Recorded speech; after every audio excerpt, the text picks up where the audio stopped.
গাহত আমি মুখিমূৰ হৈ যাম আজি চেয়াৰমান আলীয়ে কৈছে আজি শংকৰদেৱৰ কলাক্ষেত্ৰত মিয়া সংগ্ৰহালয় লাগে আজি এজন চেয়াৰমান আলী নহয় এইটো 70 লাখ এই ইছলামিক লোকৰ মুখৰ বাক্য এজনে হয়তো মানে প্ৰয়োগ কৰিছে আমি যাৰ বাবে আমি ৰাষ্ট্ৰমান হৈছো আৰু আমি শংকিত হৈছো আজি এনেকুৱা হয় আজি আমাৰ হিন্দুস্তানখনক ইছলামিক স্থান কৰাৰ কাৰণে যি পৰিকল্পনা কৰি আছে ইছলামিক জিহাদীসকলে আমি তাক মুখিমূৰ কৰিবলৈ হলে আমি প্ৰতিটো মুহূৰ্তত আমাৰ অস্ত্ৰ আমাৰ ঘৰত মজুত ৰাখিব লাগিব চাফ চিকুণ কৰি ৰাখিব লাগিব তাকো বাহিৰত গৈ মাৰিব কাটিব আমাৰ নালাগে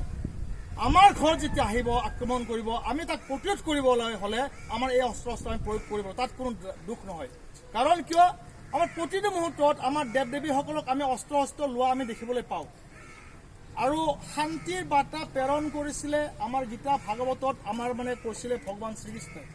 শান্তিৰ বাৰ্তা প্ৰেৰণ কৰাৰ পিছতো যেতিয়া কৌৰৱে কোনো কথা নামানিলে তেতিয়া স্বয়ং অস্ত্ৰ তুলি ল'বলৈ বাধ্য হৈছিলে পাণ্ডৱ কিয় হৈছিলে ধৰ্মৰ ৰক্ষাৰ্থে সাধুৰ ৰক্ষাৰ্থে দেশৰ ৰক্ষাৰ্থে আৰু সেইবাবে আমি আজি অস্ত্ৰ পূজন কৰিছো আপুনি সকলো নিশ্চয় বুজি পালে সকলে কওক ভাৰত মাতা কি ভাৰত মাতা কি ভাৰত মাতা কি জয় শ্ৰীৰাম জয় শ্ৰীৰাম জয় শ্ৰীৰাম জয় শ্ৰীৰাম জয় শ্ৰীৰাম ঠিক আছে